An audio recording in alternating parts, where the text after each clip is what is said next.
비슷한 규모의 대기업에서 대기업으로 간 경우에도 정원의 시간이 필요하겠지만 규모 자체가 굉장히 다른 곳으로 갔다면 당연히 더 큰 어려움을 겪을 수밖에 없습니다. 자, 이 간단한 세 가지 질문을 리트머스처럼 스스로에게 한번 진단해 보시면 좋겠어요. 그 진단을 한 결과가 세 개 다 내가 참 정확하게 모르겠다 라고 느끼신다면 아직은 어떤 제안을 하거나 회사를 판단하기에는 이른 시기라고 느끼시는 게 맞을 것 같습니다.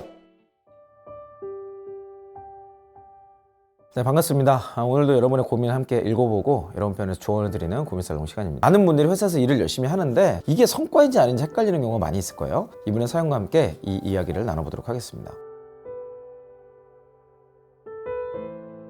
안녕하세요. 저는 얼마 전에 중소기업에서 대기업으로 이직하여 4개월차 중고 신입으로 일하고 있습니다. 저의 고민은 성과의 기준이 모호하다는 것입니다. 전 직장을 다녔을 때는 야근을 자주 했었는데 여기서는 매일 칼퇴를 합니다. 칼퇴는 저야 너무 좋지만 뭔가 배울 것도 없고 도움이 될 것도 없어서 찝찝합니다. 여기서만 할 수 있는 말이지만 다들 일을 되게 대충 하시는 것 같습니다. 처음 입사할 땐 업무량이 적어서 맡긴 업무를 끝내면 스스로 할 일을 찾으면서 시간을 보냈습니다. 상사분과 팀원분들도 모두 잘해주시지만 제가 일을 찾아서 하는 것에 대해 마냥 좋게 보지 않으시는 것 같습니다. 안 붙였으면 하는 느낌이랄까요? 제가 뭘 여쭤보기만 하면 이건 아직 안 배워도 되겠다. 이건 설명하기가 어려운데 나중에 필요하면 알려주겠다. 윗분들이 지시 안 내리시면 그냥 하지 말자. 이런 식으로 말씀하셨습니다. 너무 열심히 해서 부담스러울까? 재수없어 보일까봐 자제도 해봤고 반성도 해봤고 이건 아닌가 싶으면 바로 멈추고 그냥 매일매일 맞추고 조절하면서 일하고 있지만 아직도 막막합니다. 그저 제 성장을 위해 열심히 일하고 싶고 다음에 이직할 때 정말 실력자가 일잘러가 되고 싶을 뿐인데 어디가 문제인지 모르겠어요. 어떻게 개선해야 괜찮을지 정말 고민입니다. 성과의 정의는 뭘까요? 인정을 받아야 성과라고 할 수 있는 건 아닐까요? 그럼 저는 성과를 낼 수 있을까요? 지금 상황을 이해할 수 있는 한 가지 포인트는 조직 문화입니다. 중소기업에서 일할 때와 대기업에서 일할 때 대만이라고 한국과 크게 다르지 않겠죠? 조직 구조나 일하는 방식은 거의 표준화가 되었기 때문에 비슷한 어려움을 겪으실 거예요. 중소기업이라는 것 자체가 규모가 작아서 여러 가지 영역을 볼 수 있고 여러 가지의 권한을 갖고 있는 것도 사실이죠. 하지만 대기업으로 갈수록 점점 더 내용이 더욱더 전문화되고 여러 부서들이 어떻게 의사소통으로 시너지를 내는가가 더 중요해지는 특성을 가지고 있습니다. 대기업이라는 것 자체가 어때요? 보수적일 수밖에 없습니다. 그리고 대기업에서 말하는 성장의 기준이 뭐냐면요, 지금까지 우리가 걸어왔던 방식을 잘 이해하고 그 방식에 맞게 일할 수 있는 사람을 원해요. 그래서 대기업에서 오래 있는 것은 결코 좋지 않다고 제가 말씀드린 바가 있죠. 그 기업의 시스템과 체계를 벗어나는 순간 내가 할 수 있는 일이 없을 수도 있거든요. 자, 이런 맥락 때문에 경험이 우선될 수밖에 없습니다. 그런데 입사한 지 4개월밖에 안 된 사람이 들어와서 막 이래라 저래라 얘기하면 듣기 싫을지도 모르겠어요. 자, 이런 포인트가 하나 있을 것 같고요. 또 한편으로는 입사 4개월 차라는 짧은 기간에 대해서는 생각해봐야 될 주제라고 말씀드리고 싶어요. 입사 4개월 만에 회사가 대충 일한다라고 판단하기는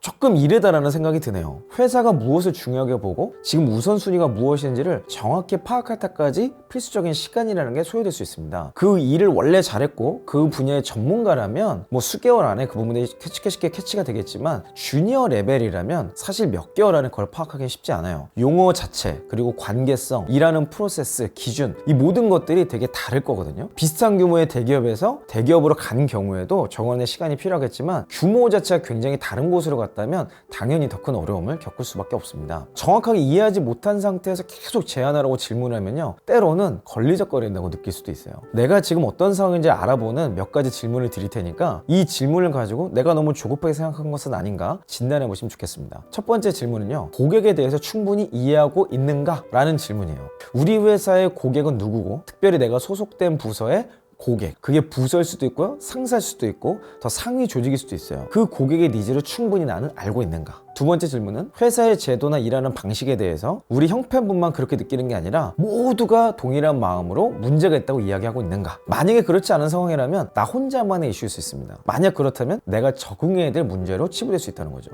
세 번째 질문은 나의 제안에 대해서 동의는 하지만 방법을 모르겠다라고 이야기하는 경우입니다. 그 문제점에 대해서는 알고 있는데 어떻게 될지 솔루션이 필요하다는 거죠. 그때는 솔루션이 맞는지를 물어봐야지 이게 문제인 것 같아요, 이렇게 해야 되나요? 라고 물으면 서로 답답함을 느낄 수밖에 없어요. 자, 이 간단한 세 가지 질문을 리트머스처럼 스스로에게 한번 진단해 보시면 좋겠어요. 그 진단을 한 결과가 세 개 다 내가 잘 정확하게 모르겠다 라고 느끼신다면 아직은 어떤 제안을 하거나 회사를 판단하기에는 이른 시기라고 느끼시는 게 맞을 것 같습니다. 자, 여기서 제일 중요한 건요, 고객에 대한 이해입니다. 우리가 무슨 제안을 한다는 건요, 프로세스를 바꾼다는 얘기예요. 이렇게 일하던 것을 이렇게 일한다든지, 순서를 바꾼다든지, 내용 자체를 없애거나 통합한다든지, 이런 방식을 통해서 조금 더 간단하고 쉽고 결과물이 좋은 형태로 일을 하겠다는 제안인 거거든요. 근데 그게 우리의 고객과 전혀 상관없는 형태의 제안을 갈 수 있어요. 너무 미시적인 관점에 갇혀 있거나 너무 거시적인 관점만 가실 때 실제성을 잃어버리게 되는 거죠. 만약에 나의 관점이 너무 미시적이거나 너무 거시적인 둘 중 하나 어딘가에 있다면 그 제안을 받는 사람들은 비현실적이야, 너에게 더 에너지를 쓰고 싶지 않아 라고 생각할 확률이 매우 높습니다.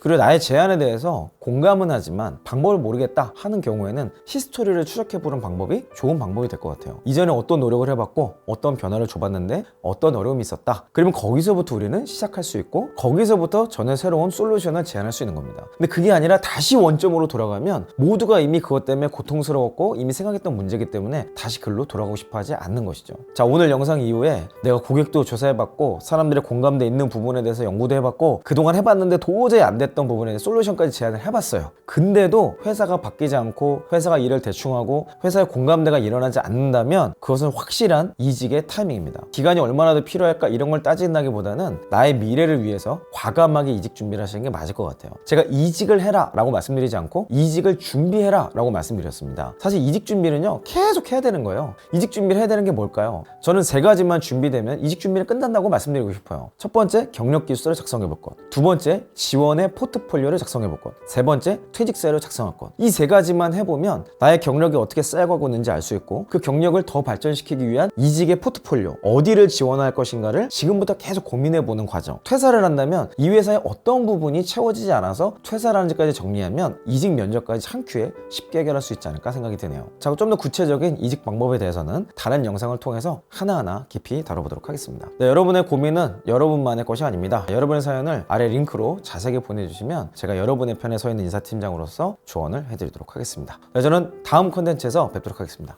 이상 이영이었습니다.